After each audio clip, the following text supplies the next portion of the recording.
I had a good like half of this video done. I realized my microphone wasn't recording. Hello, my literary luminaries, and welcome back to another Top 5 Thursday. This is my second time recording it, because I did not notice that my microphone wasn't recording. Yay. This week's topic is top 5 characters you are most like. Not characters you wish you were most like, but characters you are actually most like. Took me a bit to come up with 5 of them, but in the end I think I've got a pretty decent list. So, without further ado, let's get started. Number 1. Number 1 is only sort of from fiction. I know it predominantly from an anime, though there is of course manga of it as well. That is Haruhi Fujioka from Ouran High School Host Club. Haruhi's whole deal is that she's hiding out in the host club, acting as a host and thus acting as male, in order to pay a very large debt back to the incredibly rich people in the host club. And Haruhi doesn't really care that people think she's a guy for the most part. It's just a thing, and it doesn't bother her in the slightest. Alternately, it doesn't really bother her that people see her as a girl either, with the possible exception of Tamaki most times. But that's beside the point. And I've always liked that about Haruhi. It's never been something she cared about, and that's always been really cool. So, Haruhi was the first person I thought of when this list came up, and thus, even though she's not quite from fiction, I'll bend the rules for her. Number 2. Number 2, in a similar vein, is Viola from Twelfth Night by Shakespeare. Viola is a girl who dresses as a boy to hide out as a soldier, as a servant. It's been a while since I read Twelfth Night. But to hide out in the castle so that people will take her seriously, because of course, especially in these days, nobody took girls seriously, and attempt to find her brother. Well, everyone thinks she is her brother for a while, and then girls fall in love with her, and she falls in love with the king, prince, royalty person, and it causes all sorts of chaos because this is what happens in Shakespeare plays. But I've always loved Viola. I used to have her ring speech memorized. I probably only know about half of it now. But I've always loved the gender play, and you see that a lot in Shakespeare, which is kind of cool, but particularly with Viola.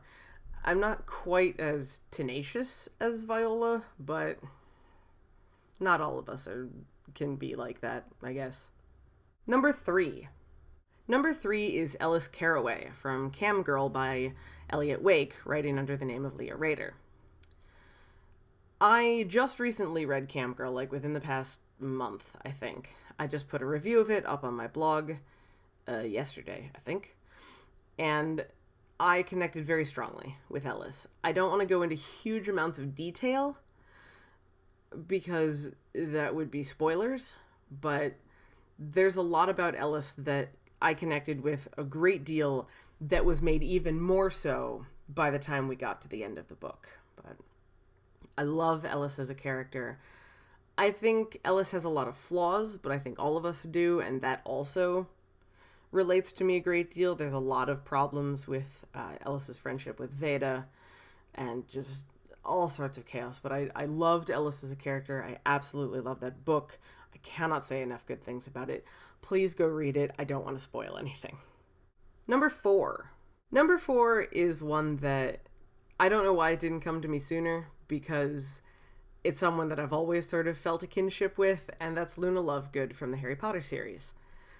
Luna's always, the weird girl out. No one really knows if they should take her seriously. She's got all sorts of crazy ideas that might work, but no one's quite sure how to handle her. And that's how I spent a lot of time in high school and in college and in the rest of my life. I've always been sort of the weird kid out. No one quite knows what to do with me. And so they'll keep me around because I can be helpful sometimes, but they're gonna stand over here and keep you over there, but we can still see you. So I love Luna as a character. She's always been one of my favorites, and I relate very strongly back to that. And finally, number 5. Number 5 is one that came to me very late last night. I was getting ready for bed, and I was looking at my bookshelf and thinking about the video I had to make, and I needed one more character, and I wasn't quite sure who I was going to choose. And it came to me because, talking about Luna Lovegood being the odd person out, there's a very strong piece of me that's always felt a little bit like an outcast. And part of that may be my own doing, to be perfectly honest. But I've always kind of felt apart. I've never quite known how to deal with social settings. I like living in my house and not going outside, so I'm a little bit reclusive. And I'm a little bit socially awkward. And so I chose Boo Radley. And yes, I'm not exactly like Boo Radley. I do come out of my house occasionally. I have a job. I talk to people. But I feel a strong kinship with Boo Radley because he really tries. He really wants to be part of everything and doesn't quite know how to be part of everything. And I feel for him in that. That speaks strongly to me. So he was an obvious choice for me once I thought of him. Alright, my camera is having a weirdly bad time of it today, so I'm going to cut this video off. Let me know who are your top 5 characters that you believe that you are most like. Let me know down in the comments below. As always, I'd love to hear from you. Of course, you can always tweet me on Twitter at KRIanFrey. Love to hear from y'all there. If you liked the video, you can always give it a thumbs up. And be sure to subscribe to keep up with all of my content. I try to post videos every Tuesday and Thursday. But until next time, I will see you all later on Tuesday, hopefully, for another Tuesday Talks.